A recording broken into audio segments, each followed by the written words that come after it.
We're back. Hey, welcome to Let's Talk About Death. I'm Tammy Beilstein. And I'm Sarah Lunsford. We thought we would talk about the question of bringing children to places like this, to the mortuary, the cemetery, the funeral services. Yeah. I'm surprised how many people our age, I'm a little older than you, but you know. Yeah, around our age. Have not been to a cemetery or are really uncomfortable being in a cemetery or a mortuary. Or have never gone any to of that. a funeral, cemetery, mortuary. And then they don't bring their children. Right, because they're uncomfortable and they don't bring their children.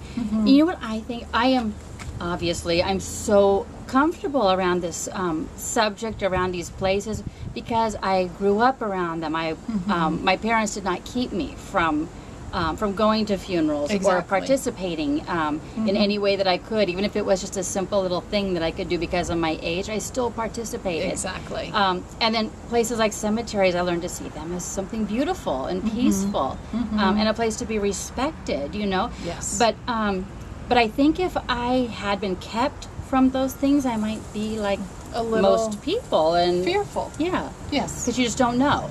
Exactly. And you don't know what you don't know. Right. You know, and it breeds fear. And I think, you know, in our society we do separate out death from everything else, which is why we're talking about it. Yeah. Which is so sad. It's just all part of that circle. A cycle. Yeah. As you involve a child in someone's birth. And their wedding. And births can be very messy. And very. Yeah. Very. And, you know, awkward to watch and all of that. More traumatic than funerals. I would so. I think That's so. my opinion. Yeah. People are okay about bringing their children to see, you know, a newborn baby and all that stuff.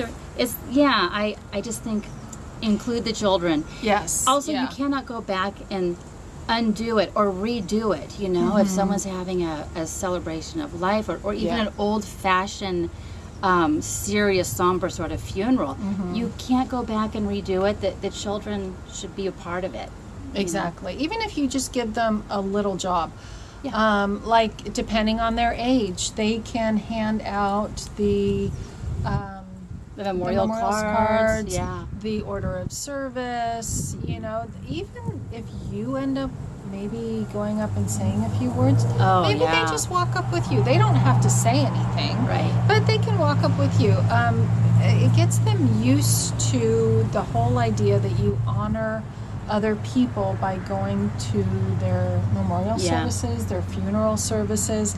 That is part of honoring another person. Yeah. And that's so important. So important for them to do that. It is. And just get used to, you know, you go to weddings, you go to funerals. Yeah. You know, you go for the family. Somebody. It shows the family that you care. And then, you know, of course, pay attention to notice the age and stage of the child that you're talking about. Very little children, if they are too young to verbalize to the family that they care and that they're there because they want to support, they can always draw a picture. Exactly. They can draw a photo, you know, or draw a picture of themselves, how they're feeling, what they remember about the person who died. That is so meaningful to the family who's left. Yes. Absolutely. Awesome. Absolutely. Yeah. And just talk about that with them. There's a lot of children's books. I can't think of any titles right now. About, you know, discussing death with your children. Just I have a library of those books. Up. Exactly. Yeah. So that they're not unfamiliar with it, because at the end of the day, whether you're a child or you're an adult, and hopefully when you're a child you grow into an adult. Yeah. But sometimes when you're an adult you act like a child. Exactly. Yeah. Yeah. All of us do at times. But it teaches them that it's part of life, and not to be afraid of it.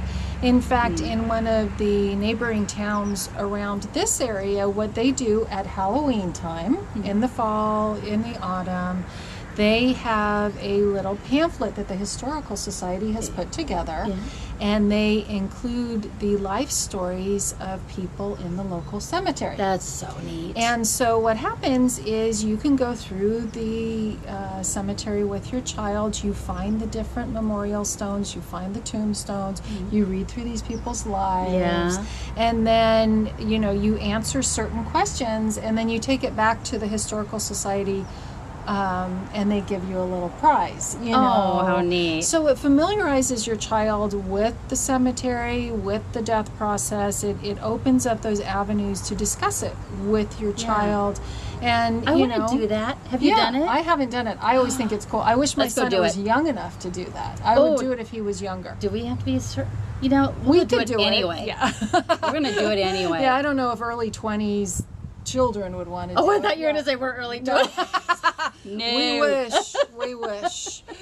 But That would be really neat, though. Yeah. You know what else is neat? Also around here in Murphy's, California, and in a lot of other places, but they have a Day of the Dead celebration, and that is in October, and that's also a really neat, colorful, fun way to celebrate the dead, and I just think it gets a lot of conversations started. It does. You know, It's a good It's not scary for the starter. kids. Exactly. I love it. Yeah, Day of the Dead is an interesting celebration, but it does offer opportunity for discussion. Yes. You know, and that anything that opens those doors, you know, take opportunity. Take the opportunity to discuss it with your children. And, you know, obviously it's a personal choice too if you don't want to take your children to a memorial service or a funeral service. But there might be reasons. I mean, maybe there was huge drama in the family, and you know there's going to be some sort of, you know, horrible outburst or something like that that you're really afraid of, because I have seen that too. Yeah, there's usually people are on their best behavior at times like that. And if you're questioning whether you should or should not bring the kids, we say should. Yeah, absolutely. Yeah. Because it teaches them a valuable lesson that this is just all a part of life. Yeah.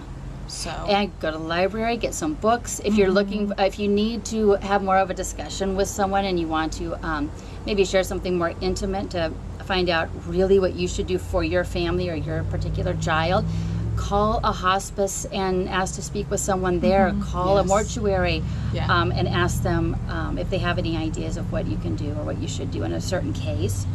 But exactly. There's resources out there. There are. And it's okay. There's nothing wrong with making use of the resources out there. Not at all. At all. They're there because they want to help you. Yeah. Absolutely. And places like this, not scary. Exactly. Not Beautiful. scary at all. Beautiful. You could take a picnic here. We totally could. Yes, absolutely. Yeah. Family picnic. Next time. Next time. Anyway, that's it. I think we've covered children. Yes. So thank you for joining us again, and we will see you soon for our next Write and Let's comment. Talk About Death. Exactly. Yeah. Bye-bye. Bye-bye.